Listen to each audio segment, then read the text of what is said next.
When I run, it's actually like being locked into my own little world for a while. And I find myself thinking quite a bit about life, about God, you know, the big questions.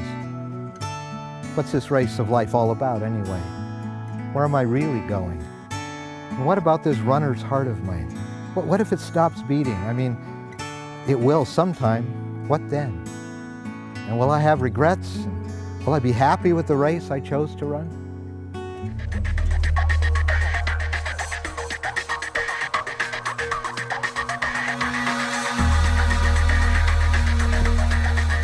You know, some things I just wish I could do over again. It's like this 5K race I entered a while back. Should have been easy, but about a half mile from the finish line, I got so dehydrated and overheated, I had to quit. And I kicked myself the rest of the day, but the race was over and there were no second chances. But are there ever really any second chances in life? Surprisingly, the answer is yes. The Bible calls it salvation. Salvation is God's great second chance for every one of us. You see, all of us have stumbled and come short in the race of life in some way. The Bible calls it sin. And our failures and the decisions we've made to go it on our own, independent of God, get us going down the wrong track and trip us up. But here's where God's second chance comes in. In fact, the Bible tells us to imagine a stadium filled with cheering fans. There are all of the people who have found God's second chance and they finished their run on earth. They're like the many people that I've met, and perhaps you have as well, whose lives were recharged and redirected by this thing we call salvation. And the writer of Hebrews puts it this way to us. Therefore, since we're surrounded by such a great cloud of witnesses, and those are the cheering fans, let us throw off everything that hinders and the sin that so easily entangles us, and let us run with perseverance the race marked out for us. But the next verse, that's the really important one. For it says, fix your eyes on Jesus, the author and perfecter of our faith, who for the joy set before him, he endured the cross, scorning the shame, and sat down at the right hand of the throne of God.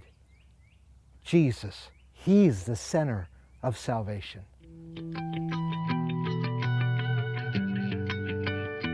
Destination, that's what it's all about. In fact, in this race of life, our destination is not so much an accomplishment or even a place, it's a person, the Lord Jesus Christ himself. He is the finish line, as well as the one who gives us the breath it takes to get us there. It's Jesus who ran through the wall of shame and pain at the cross in order to die in our place, and through his shed blood to wash our imperfect record clean. He's the only one who offers us the free gift of forgiveness and invites us to start all over again. You see, that's really what salvation is all about, a new you. Do you realize how hard it is to get a new you all by yourself?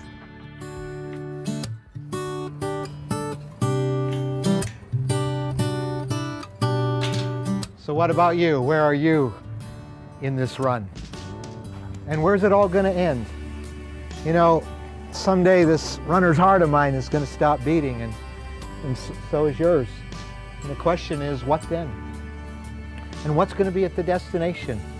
A lot of things that don't really matter in life? Or maybe the question is better, who will be at the destination? It can be Jesus Christ.